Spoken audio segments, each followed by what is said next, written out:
The freedom, everybody familiar with the 9 freedoms? I have an old, no cover copy. Who have a cover copy of it? Okay, hold it up so everyone can see. The 9 freedoms that he had. That's what I was telling you about. And we're going to go a little bit into the 9 freedoms today. It was written by Dr. George King, Dr. Sri Yogi Vrittis George King. He was a Western yogi master from England. He came on the public scene in 1954. He wrote several books. This is one of the books he wrote. You can go online and read up on him. Go to the site. They had a theosociety.org site. You can go there and read up on his history. And he was a yogi. He's a real yogi, in my opinion. He was able to raise the power of Kundalini, and he proved it through his teachings. And he gave a lot of deep metaphysical teachings, very simple. He rarely used Sanskrit terminology, although when you read his teachings and then go back to the Sanskrit terminology type teachings, which I have a problem. I always use Sanskrit, I guess because I was raised up like that. But when you go back to the Sanskrit teachings after reading his teachings, you understand the Sanskrit teachings better. And that's what I like about his teachings. He gives it very clear. The nine freedoms is about the 9 freedoms. It shows you the evolutionary path that mankind have to go on for eons, and what he does through a great cosmic master, a great avatar that speaks through him. Give the 9 freedoms, and then Dr. George King explained the 9 freedoms. He give a commentary on it. It's a real easy to read book. I recommend everybody get it. In the book, he lists 9 freedoms. We're going to deal with just a couple of them today. The 9 freedoms he lists is, the first freedom is bravery. And the second freedom is love. The third freedom is service. The fourth freedom is enlightenment. The fifth freedom is cosmic consciousness. The sixth freedom is ascension. The seventh freedom is interplanetary existence. The 8th freedom is Saturnarian existence. And the 9th freedom is solar existence. And in here, he talks about how the soul gradually moves through this solar system to the highest level of the solar system. And it gives you a greater understanding of reincarnation, which we really haven't had until he came and gave it to us. Because and I hate to say it, in most religions, in most teachings, even the Hindu teachings, is very weary and goes back and forth between different sects. In the Buddhist teachings, the same thing. In the theosophical teachings, they seem to be a little bit more firmer, but they still wiggle waggle a little bit too. And with Mao Sector 6, the way he gave it clear and precise. And it lets us know that we have to go through the glory of ascension on this earth. We have to raise the only reason why we're here on this earth is to raise the power of Kundalini, to control the power of Kundalini, and be able to raise it up and down the spine at will. And once we have did this a couple of times and purified the Nadic and auric bodies, then we can ascend. And once we ascend, we have total freedom. We have freedom to move from one planet to the next. And when we can go to the other planets, and other planets are, they don't live on the physical realms. They have long left the physical realms. They live on the etheric realms, a higher vibration than this physical realm. You can go to those planets and learn and gain knowledge and wisdom, and even advance even more until you go through all the necessary classrooms, because each planet is a classroom, until you get to a solar existence. But before we go on to that, let's step down to the things that we're more familiar with. And most people will look at bravery and say, why bravery is the first freedom? But when you study bravery and you study the body, then you can realize, especially if you studied basic development, either from the Buddhist or the Hindu or even the Christian, even the mystic Christian faith, one of the things that we must do is purify our mind and body, right? Everybody agree with that, right?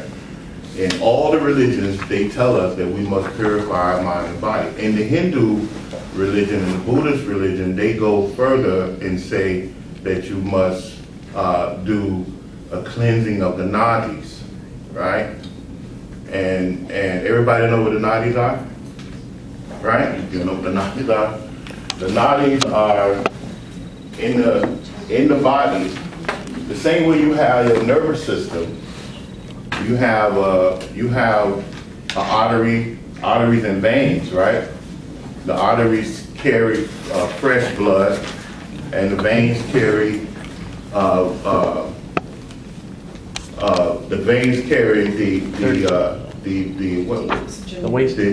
waste, the deoxygenated blood out, right? And most diagrams, they look at it, they draw the arteries as red and the veins as blue, right? So in many thousands of years ago, the Buddhists and the Hindus, they described a subtle Nadic or nervous system, a subtle nervous system, and they call them the Nadis. And these Nadis, they come up from the base chakra, which is the root chakra, and they expand throughout the body, some hundreds of thousands of times. And you have the right nadis, which is called the Pingala nadis, and you have the left nadis, which is called the outer nadis.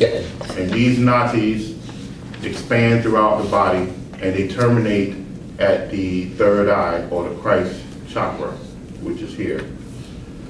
And you have the way we control the nadis, or take control over the nadis, is through the yogic breathing, which is you have the right nati, which is the right nostril, and the left nati, which is the left nostril, and also the right and left eye, the right and left ear are all nadis. They are the termination of the nadis. And that's why in yoga you see the yogi doing a hand sign to control the intake of the breath. That is the nadis. That's controlling the subtle prana that moves up and down the nadis and the spine through the major chakras and all the chakras, all 108 chakras within the body. So these nadis are the life-flowing substance within the body, right? And over thousands of years, mankind have polluted these nadis. And what happened is, as I told you all, when the fall of mankind happened, then the chakra system changed in man. Everybody remember me saying that? Yes. You you have 7 chakras, right? Which are essentially, these chakras are essentially the consciousness of man. They are the consciousness of man. And in these chakras, you have the crown, right? And I like to call it the Christ. And you have the throat chakra. All these are chakras. And you have the heart chakra, the solar, and the sex, and the base. Now, before the fall of man, this was the base. And when man fell, then this became the base. So what we have here, as I laid out in the diagram, you have the lower astral realms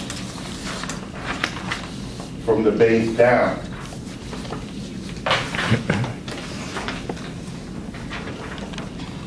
You have the lower astral realms from the base down. And from the solar plexus down, still is the astral realms. All of these are astral realms. But it's the upper or basic levels of the astral realms.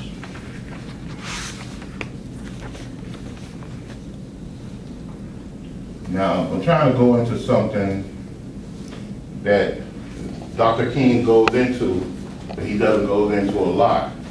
And Mars Sector 6 goes into it. But it's not talked about that much. So here, but the way the teachings are designed for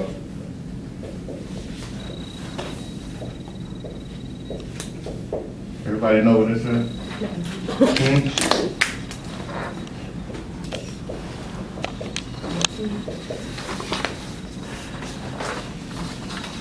The teachings are designed to do this.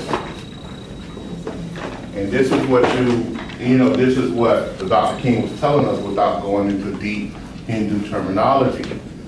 And what he was giving us steps to take in order to cleanse the aura and the Nadis, to move this distortion. The astral planes, there was this starts the etheric planes. The etheric planes, the etheric realms are the more are the upper realms. Or if we was in Christian, they'll say this is heaven. These are the heaven realms, the subtle realms of heaven. And anything below are the lower hells, the lower astral realms, and lower hells. Now, that's why we call these states of consciousness, and that's why when you go into meditation, that's what you're seeking, to raise your level of consciousness, to operate from a different realm. Now,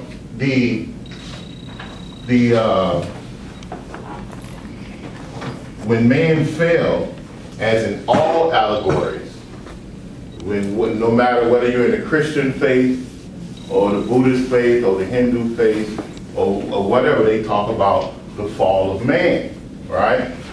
Well, the fall of man, a re-engineering of the body had to happen. And what happened, man's consciousness fell to this base level. Now, the unique thing about the base of the spine is that it puts us a little bit above animal, but below intelligent man or advanced man. That's what it does.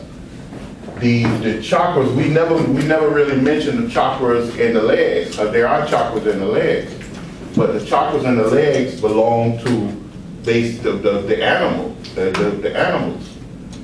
And the chakras, from here, in fact, the animals look to move to the base chakra. This is their crown chakra. You know, now our crown chakra is up here, which when we reach this point, we're avatars. When the animals reach this point, they are self-conscious, because this is the level of self-consciousness. The sex center is the seat or the resident of our consciousness. Okay? So what happens to us when we fail, we created these astral realms, right? And these astral realms are realms of passion and desire. And it is the great distortion.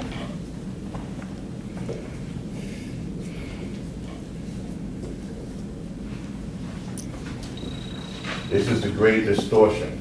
And what it does, what this distortion does, it brings about an illusion. We cannot see things for what it is. One of the reasons why is at the base of the spine, the thing that we call Kundalini.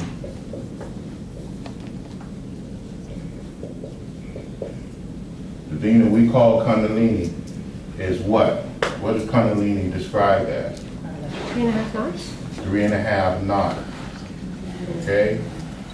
That 3.5 knots signifies what? It signifies that the consciousness has been tied up. That over 90% of our consciousness is tied up. It's dormant. It's not functioning.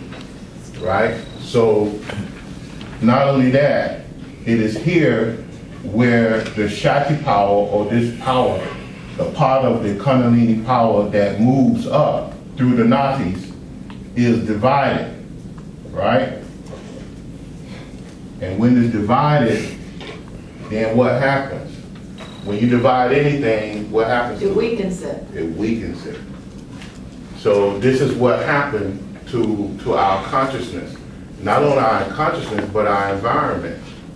See, because this is the radiation from our organ bodies that produce our environment and produce everything that we see. I mean, everything in this room was once was once mental substance. It took someone studying the law, studying the law and realizing the functions of things, and then producing that thing on the physical plane. And that's how we have chairs, air conditioning, computers. It all started on a mental level, right? And they had to be working on one of these levels, because this is where man's consciousness is. So in all of this, what happens, let's say we have a person here and that person has an auric field. And we don't have to argue about the auric field, because scientists have photographed the auric field now. They know it exists. And the same way this earth has an atmosphere, around our body is an atmosphere. And this distortion of these chakras, the fall of these chakras and creating these astral realms have created a distortion within the auric field. So you have a perfectly functioning chakra. Let's say this is the chakra that has all this distortion in front of it.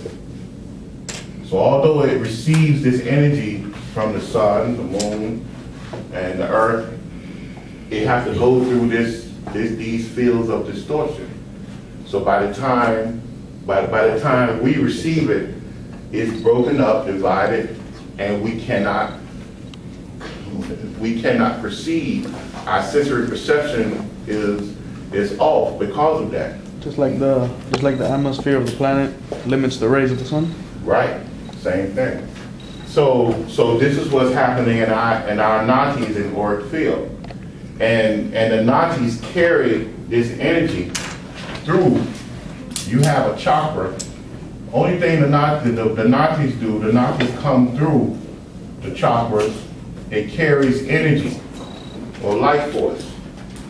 And when it comes through there into the auric field, which is our sensory perception organs, which our mental body is the auric field, it is so stagnated and it's so much distortion that the message becomes stagnated and you cannot pick it up. The yogi teachings teaches us to cleanse the Nadis in order to bring these chakras online so that you kill out that distortion. When you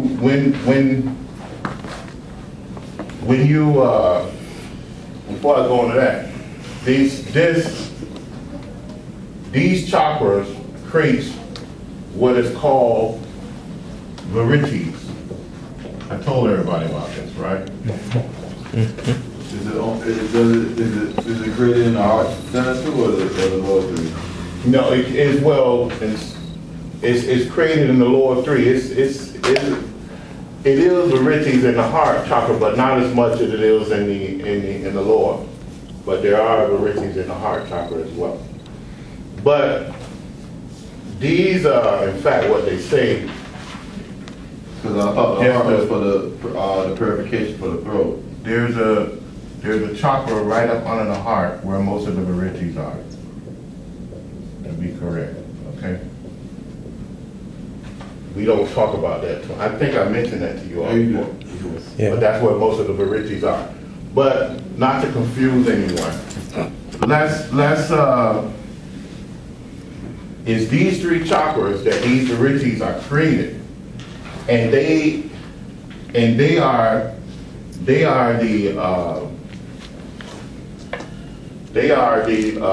represent a lot of this distortion, right? That's the Rajas and the Tajas. Hmm? The Rajas and the Tajas that you were talking about before. Yes, but there are in each chakra the gonads. That's what you're talking about. In each chakra, there's a level of gonads in each chakra. But here, in these lower chakras, the quality of Tamas and Rajas is more present than in the upper chakras. Because the upper chakras, you have more of a solid, right? In these upper chakras. But it is here, and because these Vrittis are here, which I list in the write-up, the 6 main so-called enemies of or character impurities in the body. I list them there. They are heavily present here. And what happens? What happens with the ripples of the Vrittis and the distortion? What happens is when we go and act upon anything, we cannot see the truth of it. So a lot of times we see, like I was talking to one girl, and she said, well, I have the right to be angry at so-and-so, because they did whatever to me. And I'm thinking, to me that sounds crazy, but to her it made perfect sense, So it is this distortion that have her to feel that way, because she can't clearly see the detrimental energy that she's pushing out to that particular person and to the environment, and to herself. She's eating away at herself too, as well. So that's why she moved forward with those actions. That's called, as I told you all, it graduates from this to this. Samskaras. And what happens with the samskaras? The samskaras are mental impressions or that she put into her aura, seeds. They become embedded. Yeah, they become embedded inside her aura to do what? To only rise again and become stronger and stronger until it eventually tear away and eat away at her until she learned that lesson, and then she can burn it up. Because she has to keep going through that vicious circle of being angry, of envious, malice, and all these things over and over and over until she comes to a realization that this is eating away at me. I need to stop it. You know, so this is, you know, this is the distortion. Now, the unique thing about the subject, bravery, being the first freedom, is that if you aspire to be brave, then you wouldn't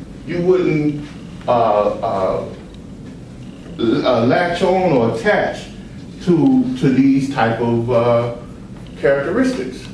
And this is what the Mars statistics and Dr. King was telling us, that bravery was someone with bravery. They wouldn't look to, you know, they wouldn't tie up their time with desire. They wouldn't tie up their time with anger, because in order to be brave, you have to be thoughtful. You know, you have to set aside the petty stuff and deal with the moment. You know, you have to be brave enough to challenge yourself to accomplish whatever you want to do. See, so taking on certain characteristics like that, it burns up these negative impurities of mind and passion and all these different things. It places you on a whole different level. And so therefore what it really is a cleansing of the Nadis and the aura. It cleanses the mind. The aura, when I say the aura is your mind. It's your mental body.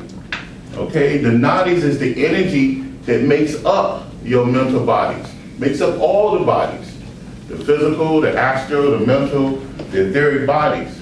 So it clears these things out and gives you a clear perception of life, because right now we're looking through tinted glasses. We can't see life for what it is. So we believe, we believe in these crazy theories and this crazy reality that we have developed for ourselves, and we can't concentrate our way out of it, because why? Because we believe that it's real. We honestly believe that we can go and kill someone and there's no reaction to it. We honestly believe that we can ignore all the starving people of the world, and as long as we all right, we'll be all right, So we honestly believe those crazy things. But if you take on the right type of attitudes, then you will be brave enough to say that's not right. And that I should think about all the starving people of the world. I should think about, all the people who don't have clean water. I should think about the wars of mankind. And I shouldn't be a party to it in any which way. And taking on bravery, love, and service, the first three freedoms, we would realize that what it does, it cleanses the aura. It burns up the negative mental impressions that we have placed on within our auric fields for hundreds of lifetimes. Hundreds of lifetimes. One reincarnation after another, you have built these layers and layers and layers of Vrittis. You have built these layers and layers of negative energy. And now is the time to tear it down through right thinking and right action. And the three freedoms, bravery, love, and service, talks about doing these things. And that's what it's all about. It's about cleansing the aura to allow because you cannot attempt to raise the power of Kundalini while your aura is dirty and clotted and clogged with these negative energies. You have to cleanse the aura. You know, the yogi deep breathing practices is about cleansing the aura. Hatha yoga is about cleansing the aura.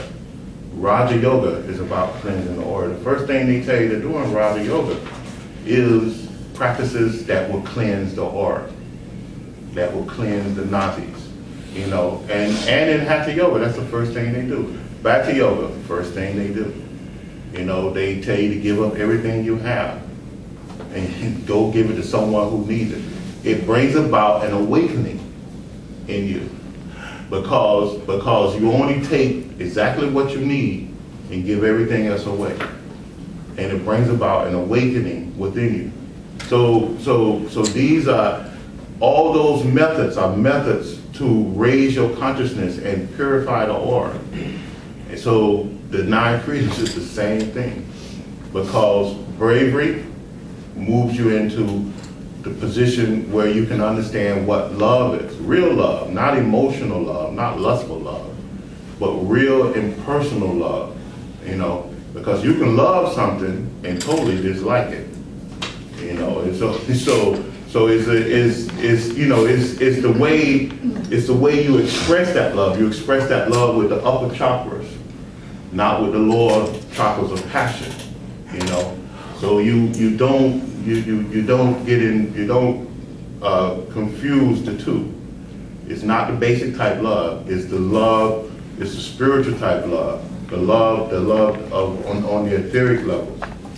You know. So and then that leads you into service. You know, because if you love everything and you realize the position that everyone is in, then you can love them for what they are and where they need to go. So then, therefore, you can give perfect service to that person without criticizing them, without judging them. You can move forward and say, I'm giving service to these people.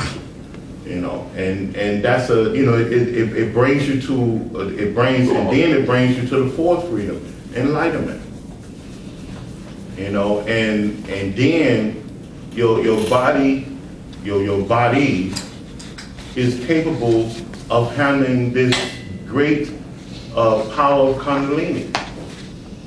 Because why? Because you have raised your consciousness and you have controlled the storms that's going on in the auric body. You know, you're no longer confused and blind. So now the power of Kundalini can unwrap itself from the 3.5 knot, and it can move up. It can move up the spine, and it can go up into the chakras and open each chakra without this great distortion, and without you going into these fits of rages.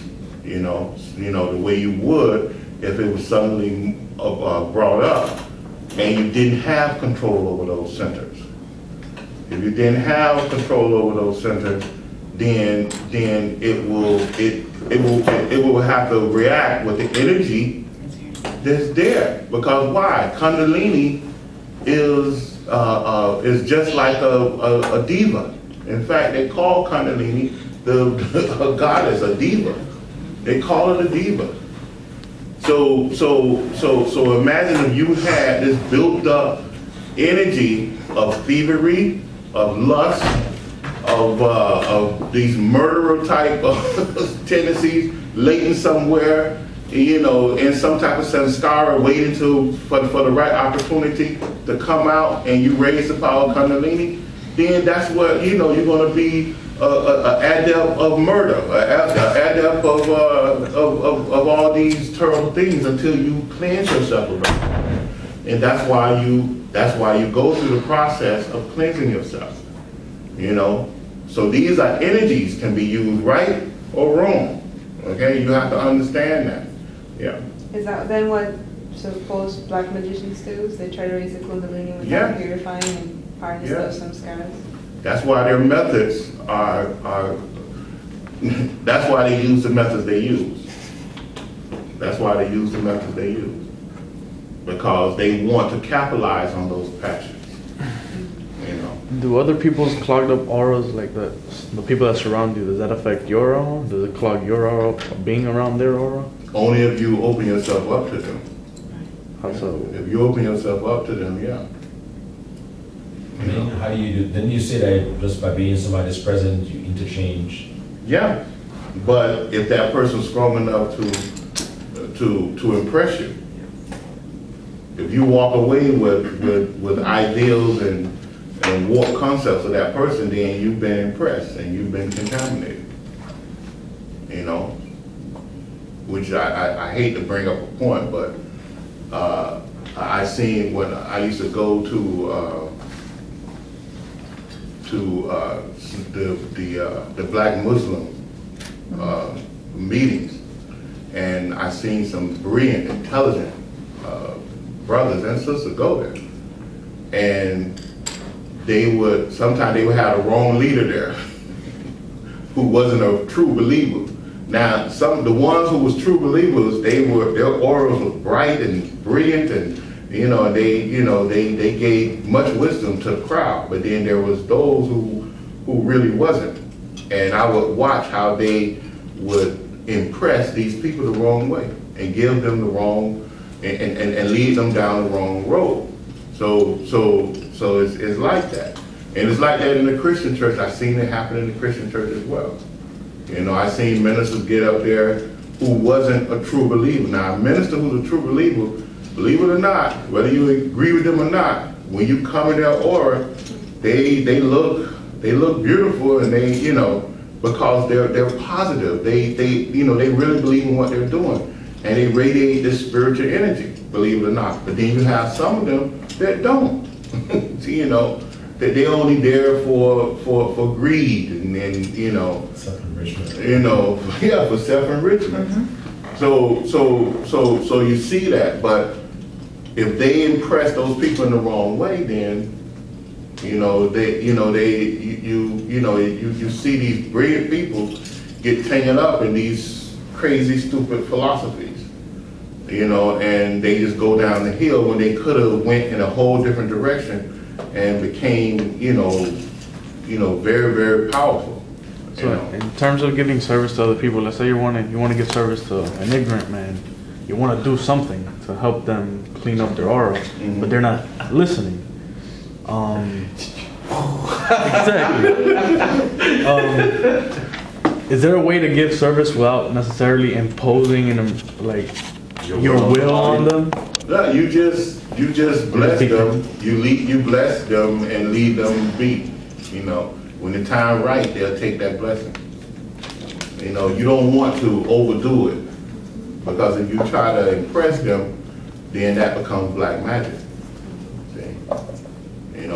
We'll talk about that next week when we go into love. When you try to impress them, because the power of love is a real power of love is an energy. It's an energy. And when you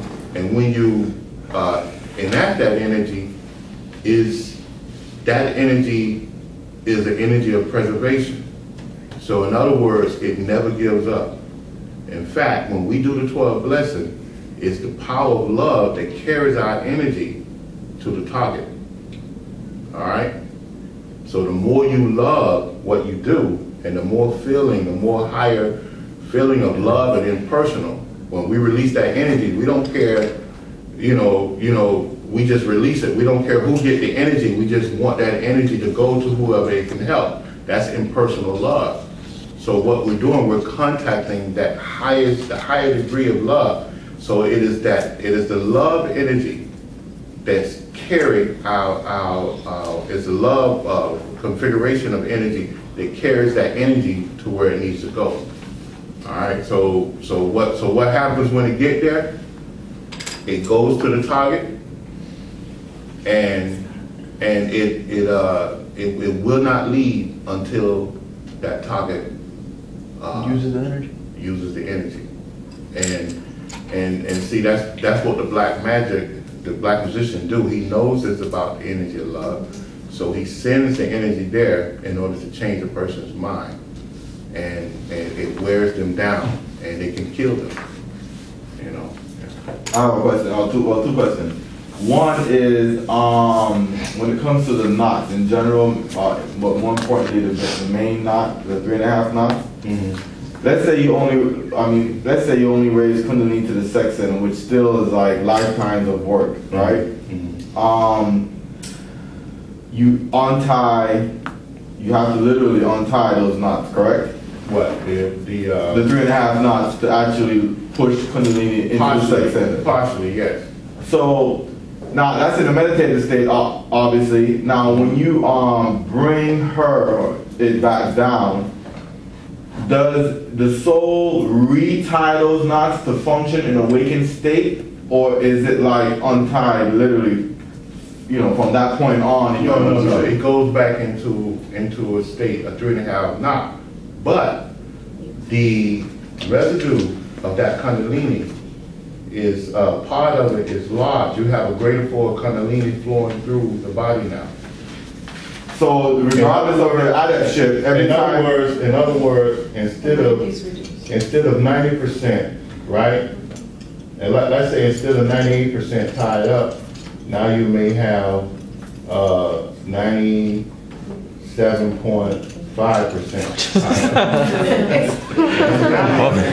Right, so regardless of their attitude, right, of where they're able to, how they're able to raise and lower it, in order to function in awakened state, the soul has to tie it back up to function. No, not necessarily in a wakened state, because they still waken. You talking about on the manifested, on this basic state. This physical plane, this basic state. The soul has to bring it back down in order to have the body function in a certain way, but it changed the configuration of each chakra that it passes through. Because what happens when the chakra passes through the sex center, it burns up these vrittis. It burns them up. Okay? So if any active vrittis there, it actually burns it up. That's why they call Kundalini the fire. Now you could build some more back up as you bring it down and walk among man, but it burns it up, and that's the agony. That's the pain that you feel, and that's all the hundreds of thousands of visions that you see, right? And not only see. When you going through the sex center, you have tremendous urge, a sexual urge come over you that can knock down an elephant. You have tremendous urge to come through you, but that's the vrittis being burnt up. Well, that was my second question, but still on the first question, because the 3.5 knot is essentially a granting knot, right? In principle, right? It's not necessarily, I won't call it a granting knot, but it's the primary Kundalini knot. Okay, but so as you go high and high, you have these granting knots then to slow down. So each time you pass through those knots, when you bring it back down, does the soul essentially quote unquote retie those knots? If you move the Kundalini from the base chakra to the sex chakra, then you not only untie the 3.5 knot, but you also untie the first granting knot. And see, we getting above. I don't know if they even know what granting knots are. I think most of them know. Who all know what granting knots are? It's the ring pass knot. It's not the ring pass knot. Who all know? No one knows. Well, I remember you teaching me about it. Yeah, the granting knot is this makes one granting knot. It's on the third handout I gave you. We talk about the Mahabindu, right? Now, the Earth has a granting knot, the Sun level has a granting knot, and the Moon level has a granting knot. And before you can move Kundalini up, as you move Kundalini up the spine, you have to untie those granting knots, as well as each chakra is a knot itself. The sex center is a knotty knot. Okay, that's another way. If you hear someone say a knotty knot is a chakra. because the Nadis go through there and it forms a knot, right? And the solar plexus chakra, the manipura chakra is a knot in itself. It's because the Nadis come through there and they create a configuration which is considered to be a knot. And when the power of Kundalini comes through those chakras, it unties those knots. It unties the knots.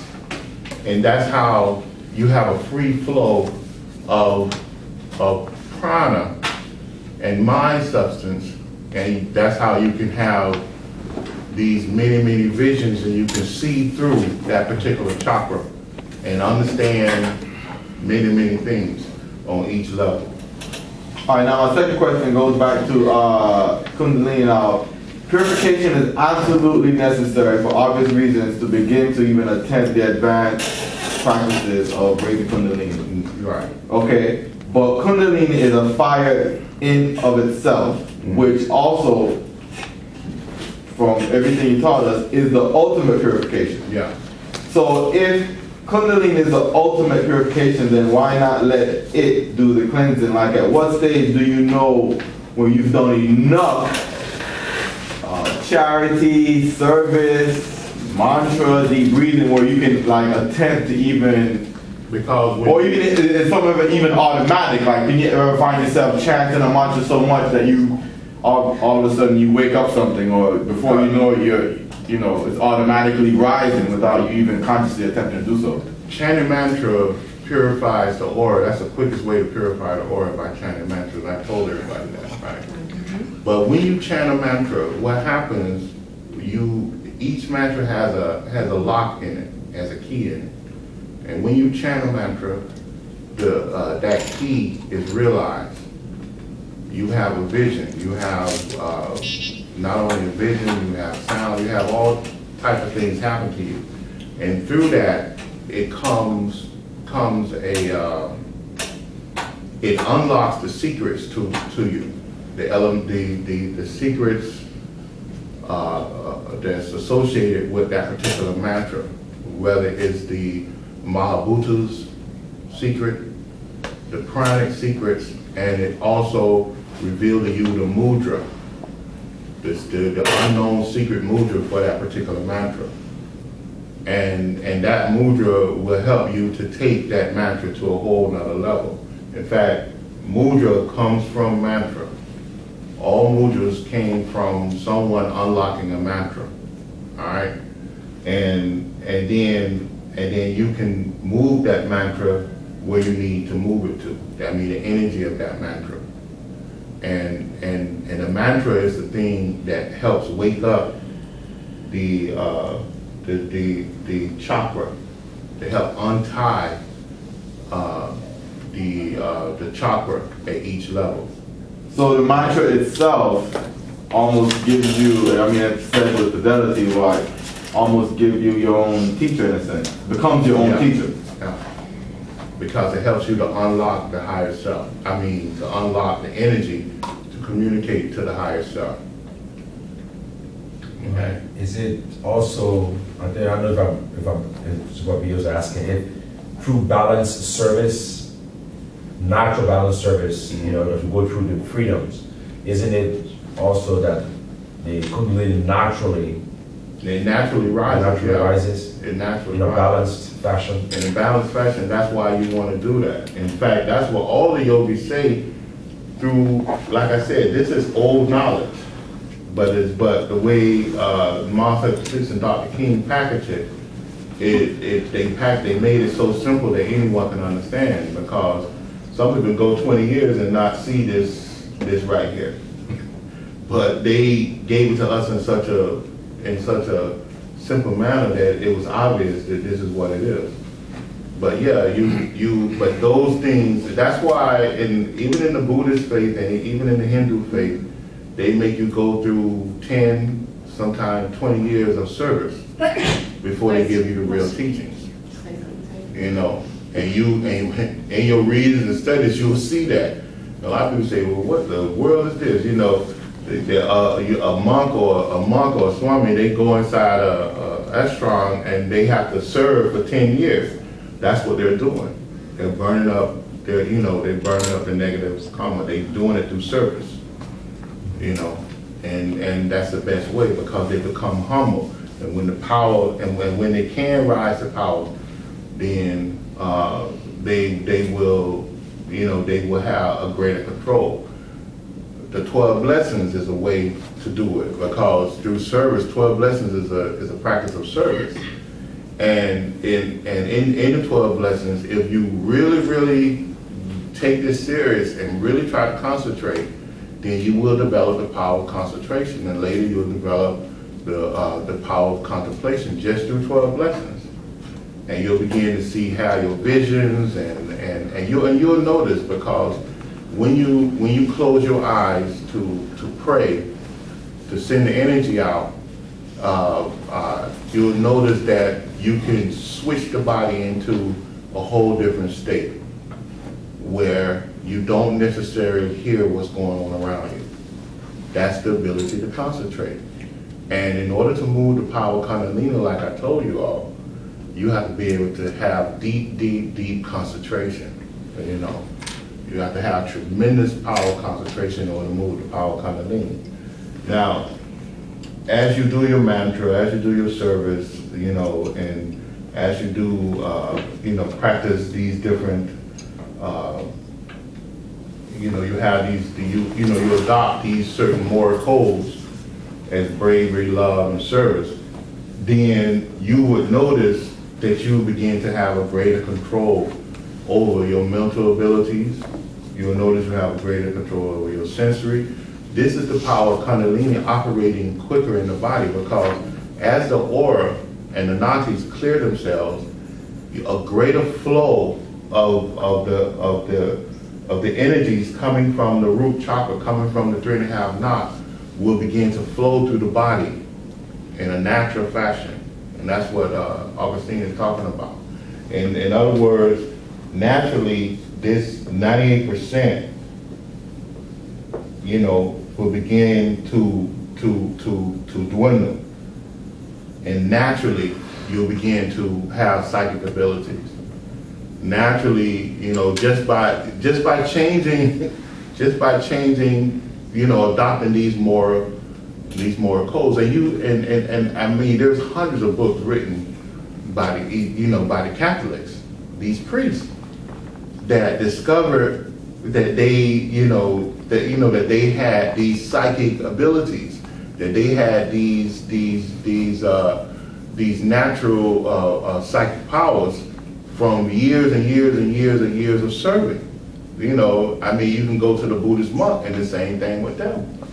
And the nuns. You had some nuns that showed extraordinary abilities of healing, of all type of things. So these things, just by service, is nothing new, but the packaging of it and the simplicity that His Eminence Dr. George King gave, what it did, it showed us in a simple way the pathways to go. So adopting these moral codes have you to do this. And if you want to enhance it, then you do your pranayama, you do your Raja Yoga in order to enhance it. But the best way to enhance Raja Yoga, which is mental development, and Kundalini Yoga, which is raising the power, is by adopting these moral codes: bravery, love, service, enlightenment. It leads you to enlightenment. Because what it does, you have to clear out this distortion. You have to clear out this distortion. Did I answer your question? Oh yeah, long time. Any other questions? So what are the dangers then? If you don't clear up, I think it's obvious, but but on the surface it doesn't look so obvious, right? If you raising the power of Kundalini and you give all these powers, but if you haven't cleared up greed or the sex cravings or some of the other trappings. You can cripple yourself. You can kill yourself. Several lifetimes. Yeah. You can damage your auric body where you'll be a cripple not only in this life, but when you die and go over to the other side, your body will be messed up. And when you reborn, you'll be reborn as a crippled person as well. Sometimes you mentally ill. If you're born, sometimes you have to die again from your organ being messed up like that. Yeah. You're born into a body you can't live in, you have to die. Yeah. And not only that, and that person can be an adept too. Yeah. That person can be an adept and be in a crippled body. You know, because they raise the power Kundalini up to a particular level, you know, and they can be an adept. They might can be a master as well, but they still are locked into a crippled body because they didn't bring the power back down right, or they didn't do the proper cleansing. And they had some type of obstruction that stopped them from being able to move the power properly because they didn't move that obstruction. That's why somebody like Stephen Hawking could be so smart but be so crippled. Yeah, yeah. It's a possibility. You know, so it is. You know, that's why that's why all the masters recommend the purification of the Nadis and the aura before attempting to move the power Kundalini. You know, so you have to be very, very careful of that. So what's that first freedom?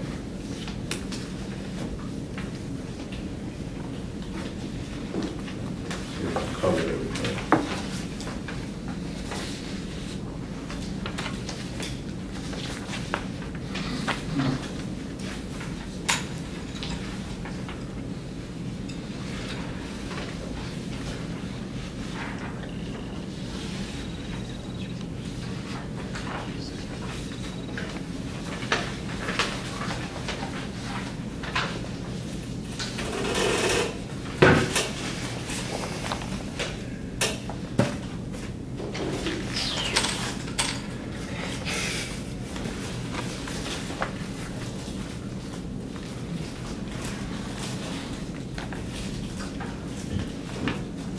I think I covered everything. Any questions? I had some questions on the introduction. The introduction of the book? Yeah. But I have 2 pages of questions on the introduction, but I'll save that for another time. I wanted to ask about, since we're on Bravery, the technicalities of how the 9 freedoms were given. Mars Sector 6 he's a lord of karma. I don't know if it's a she or she, but he's a lord of karma. And whenever he does something, he follows the law very specifically. And Dr. King was talking about in the introduction that one of the questions he raised is, why is it being given now? Or what's the reason why the 9 freedoms are giving now? And I don't think that we were karmically ready for it, but karma was manipulated to allow us to have it. Right. So in the sense of manipulating karma and the way that Mars Sector 6 is delivering it, I wanted to ask, what was the significance of having Saint Guling and Earth Master introduce each freedom first, and then have a Lord of Karma, Mars Sector 6, come in and give a description? Well, he was more than an Earth Master. He was an Ascendant Master. And that makes him an avatar as well. All right. But as being a part of the Great White Brotherhood, he came through the earth and ascended that way. But still, he's an Ascendant, which is different. Okay. Meaning that his consciousness can be here and be several other places at the same time. Is this Saint Guling? Saint Guling, yeah. And not only that, he was the person, he visualized the Dear Society into being. He was the creator of the Dear Society. He's got a question. Yeah. I have two topics that have been concerning me. One is food. So, as you progress through these, strict vegetarian. A lot of people don't like to hear that. right, but like, will there ever come a point when one does not need to eat at all? Yeah, so I mean, some yogis did that. That's when they can raise the Kundalini up to a particular level where they don't have to eat anymore. They feed on the sun. You know. And that's like something that's a concern of mine right now. Is like, I don't know how to safely do that. Like, I'm not sure if I am doing that safely or not. Well, right now, what we're told to do is to eat vegetables. Don't eat any type of meat. You know. So and then that's a whole nother class. It take a lot to go into that, but I could recommend some books and whatever. Plant-based diet. Yeah. And how would I know when it's okay for me to say, like, stop eating? Will I just not be hungry, or? No, that's, like I said, you have to be able to manipulate, you have to be able to move the power of Kundalini in order to do that. A lot of people who claim that they are breatharians, they are not. You know, when you go and examine them, they eat. But, you know, that's, like I said, that's a whole nother question. In order to be able to not eat, you have to be able to raise the power of Kundalini up, I would think, to at least the heart center the heart center and the throat center in order to not be able to eat. When you reach the throat center, then you can, you know, your consciousness is 24 hours. That's right, because the throat center is in body consciousness. So anything below that point, you have to physically sustain the body. Yeah, you don't, at that point, at the throat center, you don't have to sleep. You don't sleep. You know, you're conscious, when you lay your head down, you're conscious 24 hours a day. So the body sleeps, but the consciousness don't. So does that mean that, like, if I ever have an entire day when I don't feel like sleeping, that means it's safe for me to not eat? No. Or do I have to keep on eating for the rest of the night? Until you can raise the power of Kundalini up to, you know, to the throat center, you know, and to control that. Will I feel that? How will I know that I've done that? You have to come to some more classes, because that's a deep subject. It's a deep subject. It's a deep subject. Okay. And then the second one is regarding work. Like, I'm currently self-employed, and I'm working on a project that, like, I burnt out on it, but now it's almost complete, and I have a little bit left on it. And it seems like something that would be of value to society, but at the same time, it could give me a lot of money. And I have like and at the same time, I'm not sure like whether I should now just drop it and work on something, like pursue a completely different path, or complete the project and then use that money. Like, my idea is to use that money for like good. It's not the wrong with making money. So let me tell you that. It's how you use the money is wrong. Okay. Wrong being rich. It's nothing wrong with being rich. It's how you use your rich. Because money is energy. So it's how you use that energy. Once you get it, that's what makes it wrong. All right. Okay. You know, so there's nothing wrong with doing that. Intention is everything. Yeah, intention. Intention is everything. You had another? Well, yeah, I was wondering why Saint Galing would be the one to introduce each. Because, like I told you, he visualized. He was the leader. He was the person he was a member of the Great White Brotherhood who visualized the Their Society. He manipulated the karma in order to bring the Their Society to Earth. Did he go to CO2 or something? Yeah. And so, but from reading it, it seems like Saint Galing and the Greater Brotherhood, they already have this knowledge of the 9 freedoms. Mhm. Why weren't they able to release it? Why did Mars Sector 6 have to give it to Because that was the manipulation. to allow it to come from someone from a higher being than himself? Cosmic. I mean, he's like a galactic master. So, I mean, you want, I mean, why not have him? And plus, the Earth, that was leading up to a great manipulation, which was July the 8th, remember? For what, the initiation? Mhm. Yeah, And other missions too, right? yeah, yeah. So it was fitting that he did that. Because, I mean, he had a 10-year thing with Dr. King in order to get to the point to 1964. Remember, he came on the scene in 54, May of 54, and it was July of 1964. And if you look at the whole thing, maybe I'll do that one day, I'll do a number line.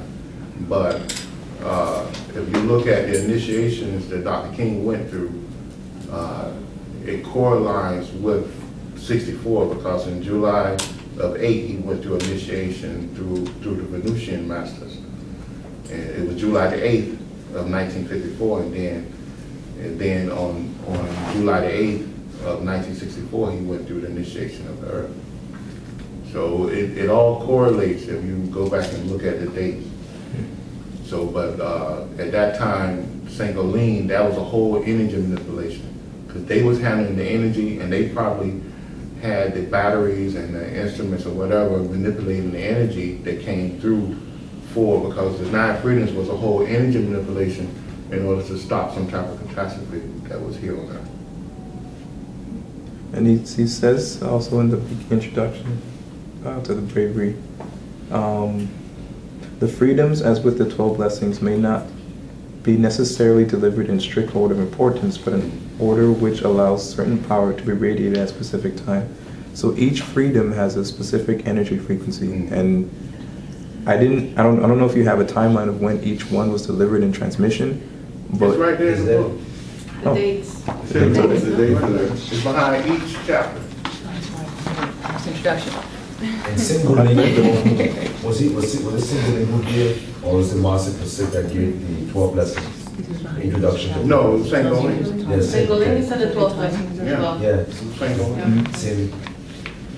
But what, like say for the freedom of bravery and for the freedom of service, what was it that each one, like karmically speaking, how was it that karma was manipulated to for each particular freedom, and what happened at the time when each What one? they What were they did, used? they had a particular people come in, members or non-members, and they radiated energy through them, through the same way we come in for the 12 blessings, and then they radiated energy through them to the world.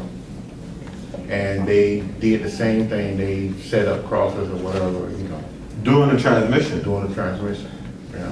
And they put the bracelet, which was cake, some type of cake, but it was homemade cake or whatever, vegan type cake. And then they had a particular ceremony. This is the same thing for the 12 blessings, though. Yeah, and if you read through it, they talk about it, and they talk about it in the Cosmic Voices as well. And so the crosses that St. Guling requests that they have at each session, that particular shape power was part of the energy manipulation for the group? Yeah, for the attendants, yeah. And what did that shape power do? Or what does the cross shape power do? It stays with them forever. But what is that particular shape? How does that shape manipulate energy? It holds the original energy that was being manipulated at that particular time, and that person who was there can pull on that energy. I guess I'm asking, like, why in shape power? Why a cross? Why not like a sphere or a triangle? They had all different type of shapes. If you go, have you seen all the different shapes? Yeah, I've seen what the Atheist Society has. Yeah, it's all different type of shapes. It's all different type of shapes. It's triangles, circles, all Sacred types of shapes. geometry. Yeah. And if you I mean, you're a science, you're a kind of science major, so if you go and you notice certain sound produce a certain shape, right? Sound is power. Sound is consciousness. So if you make a particular shape, then you can hold a particular power in that shape because of its shape. And that power can be released back because of its shape, you know. And certain type of power goes best in certain shapes, you know, and certain power don't. The cross is a unique shape because the cross is the shape of resurrection, you know, of consciousness. So it's a unique shape, and you see the cross shape everywhere because it's really what, 4 triangles when you look at it, you know, and you see that shape everywhere. When they want to transmit a signal, they're using the cross, you know. When they pushing power out, they use a cross. So I mean, when they build a bridge, they use a cross. So it's everywhere. So it's a power. It's a shape. It's a power to transmit energy or move consciousness from one level to the next. The triangle is a shape of divine power, and that's why that's why you'll see the triangle everywhere as well. You know, it holds that power of it really is the greatest expression of God. That's what they say the triangle is. The triangle is the greatest expression of God. And I think in most religions they use it because of the Trinity, you know. And the Trinity is more than just Father, Son, Holy Ghost, because in another religion it means something totally different, you know. You know, it can be Shiva, Nata, Shakti, you know, or A-U-M. So it's used as Trinity all over. So the shape itself is a signature of power. It's a karmic signature of power. That's what shape power really is. So the using of the crosses in the energy manipulations of the 9 freedoms was to help in combination with participants to release the most amount of energy as possible, and with the secondary part of the aspect of the cross to help raise consciousness as much as possible. And to help them when they go to radiate energy to the world in the future, they use that cross. And also when they vacate the physical body, you take the cross and you put it in their casket or whatever, and you cremate the cross with them. And then they take that energy with them to the next life. You know. The shape is cremated with the body? Yeah. Yeah. So I mean, that's how you do it. You'll shape power. You know, if you got 9 shape powers, you know, I think I have about 9 of them. So when I'm cremated, I would designate how many I want to come with me, and that power comes with me to the next life. And when I'm reborn again, I have that power again. You know, and that's how you do with shape power. Will you need, say when you're cremated and that shape power goes with you, will that shape power be imbued within your aura in your next incarnation, or will you have to have shapes again to access it? No, it's with you. Okay. It's with you. It's with you. Because that's what fire does. Fire blends the energy. Yeah, because if I instruct you to cremate my body, it's only because I didn't raise Kundalini and cremate it myself. So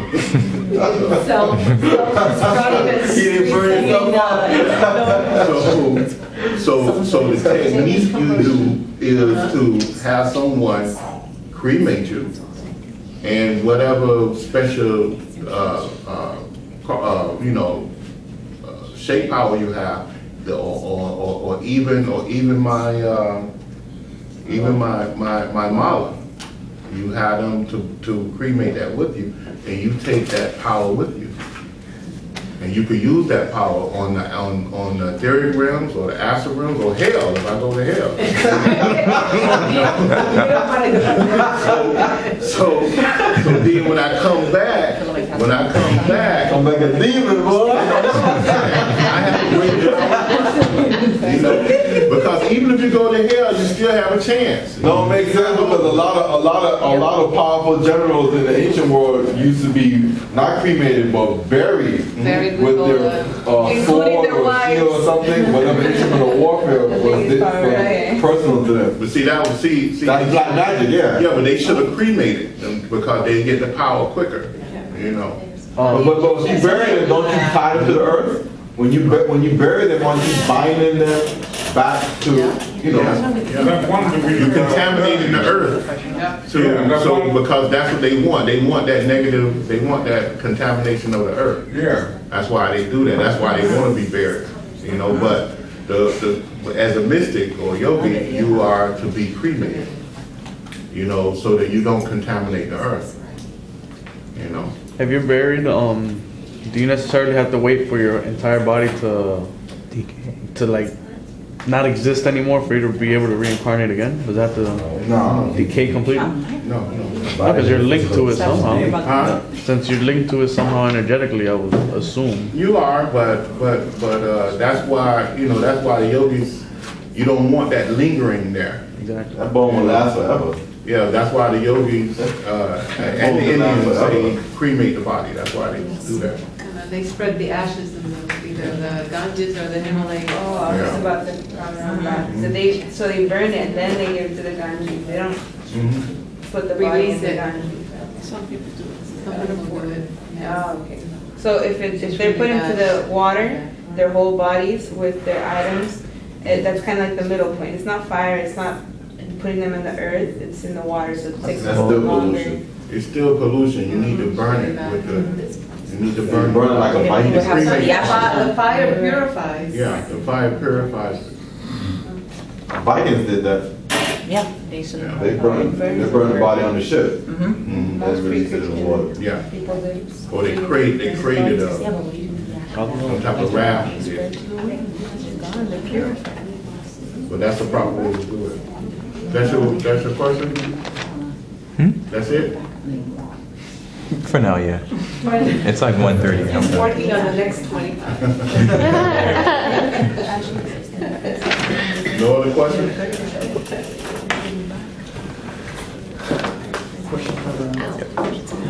Regarding food again, does eating like conflict with not eating? Or is it when you get to that point, does it not matter whether you eat or you don't? To what point? Where you don't want to eat? Where you don't have to eat. Like, people who don't eat, can they eat? Or if they eat, does that give them problems where they're not able to process food? No, I don't think so. I mean, they can revert back to that if they want to. Is his brother There's something that's capable of processing food. Ow. They could, if they want to, they can regenerate that organ. So If it comes, you have to go straight do it, right? Well, the organ, when you don't use it, it becomes dysfunctional. It becomes dysfunctional. For pranayama. If you don't use it, if you don't use it. I stopped for that for the 12 blessings too. So they have to regenerate. Yeah, except for pranayama. I wasn't sure for the 12 blessings.